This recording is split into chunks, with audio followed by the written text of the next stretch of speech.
What I'm about to tell you now is an experience that changed my life forever.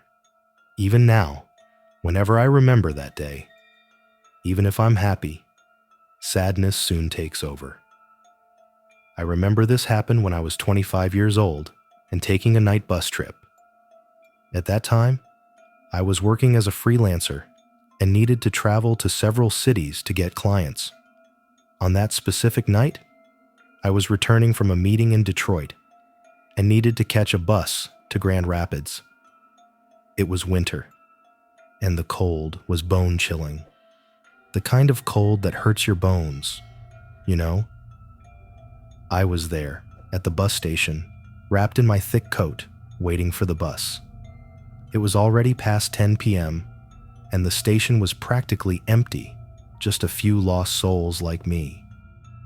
After a few minutes, the bus finally arrived.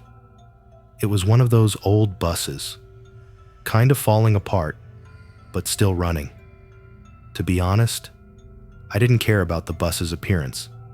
I just wanted to get out of there because of the hour. The bus stopped right in front of me. I got on, and as soon as I entered, I noticed there were few people on board.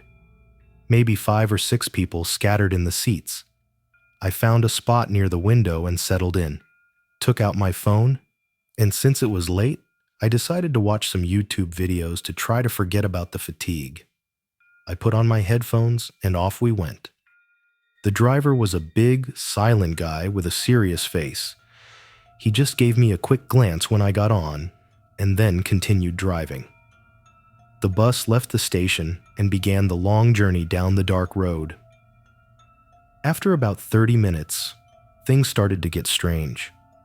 The first thing I noticed was that the bus seemed to be taking a different route. I had made this trip before and knew the route more or less, but this time, it felt like we were going a different way. At first, I thought it might be a detour because of traffic or something, so I tried not to worry and went back to my headphones. Not long after, the bus stopped in the middle of nowhere. There was no station nearby, no bus stop, just a deserted road surrounded by trees. The driver got up and, without saying anything, left the bus. Everyone was looking at each other, not knowing what was happening. A few minutes later, he came back, but he wasn't alone. With him came a woman. She was tall, thin, with long dark hair covering part of her face. She wore a white dress, dirty and torn, as if she had been dragged on the ground. The strangest thing was that she was barefoot, and her feet were dirty with something that looked like blood. She didn't look at anyone, just walked slowly to the back of the bus and sat down. Everyone was quiet, not knowing what to do. The driver went back to his seat, and the bus started moving again. I couldn't take my eyes off the woman. There was something very wrong with her. She kept staring ahead, without blinking, with a vacant expression. And every now and then, she would murmur something, but I couldn't understand what it was, nor could the other people. After a while, one of the passengers, a middle-aged man, got up and went to talk to the driver. I don't know what they were talking about, but he seemed upset, probably asking about the change in route and the strange woman. But the driver didn't say anything, just kept driving.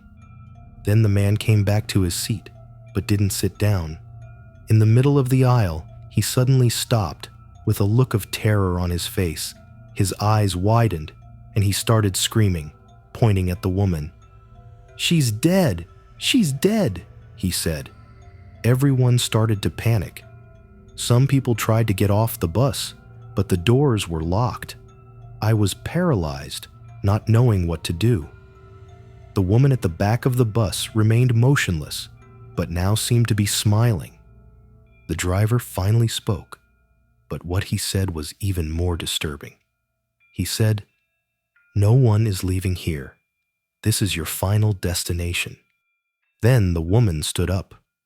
The way she moved was strange, as if her bones were all out of place. She started walking down the aisle towards the man who had screamed. He tried to back away but tripped and fell. She bent over him, and what happened next was a nightmare. She started tearing his skin with her nails, which looked like claws. The man screamed in pain, but no one could do anything. Blood was splattering everywhere, and all I could think was that this couldn't be real. It was like a horror movie, but I was there, seeing everything up close. After killing the man, the woman slowly got up and looked at the rest of us. I could see in her eyes that she wasn't going to stop. She was enjoying it. She started walking towards a younger woman who was crying and trembling in her seat. But before she could reach her, one of the other passengers, a strong guy, stood up and tried to confront her. He picked up an iron bar from the floor and attacked the woman. But she wasn't normal. She moved too fast, dodging the blows and attacking the guy. Within seconds, he was on the ground, his throat slit. We were trapped in a nightmare with no way out. I knew I had to do something. I looked around, searching for an exit or something I could use as a weapon. Then I saw an emergency lever near the door. If I could reach it, maybe I could open the door and run. With my heart pounding, I got up slowly, trying not to draw attention to myself. She was distracted by the other passenger, so I started moving slowly towards the lever. But the driver saw me. "Get back to your seat," he shouted, but I ignored him. I was determined to get out of there. I ran to the lever and pulled it with all my strength. The door opened with a bang, and I jumped out of the bus, falling into the cold snow. Behind me, I could hear the screams of the other passengers and the woman's roars. I ran as fast as I could without looking back. I just wanted to get away from that cursed bus. I ran down the road, not knowing where I was going. The cold was unbearable, but fear gave me the strength to keep going. After some time, I saw lights in the distance. It was a small town. I ran there and found a police station. I went in, panting and covered in snow, and told the police everything.